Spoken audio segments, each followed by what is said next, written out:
پوچھا ہے کہ میری امت میں کوئی شرک نہیں ہوگا، تو بخاری شریف میں ہے کہ لا اخاف علیکم ان تشرکو،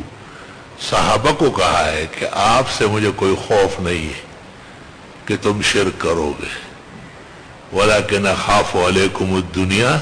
ان تبسط علیکم کما بسطت علی من کان قبلکم، دنیا کی فکر اور غم کا اندیشہ ہے۔ یہ سب سے بہتر توجیہ ہے۔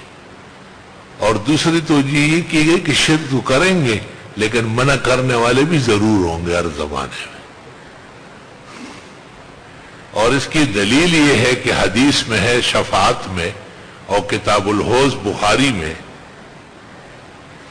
کہ ہر نبی کی ایک دعا جو فوراً قبول ہوتی تھی،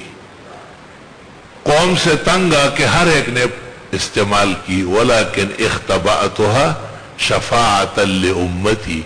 میں نے اپنی امت کی شفاعت کے لیے چھپا کے رکھی، وہی تنال لکل من مات من امتی لا یشرک باللہ شیئا،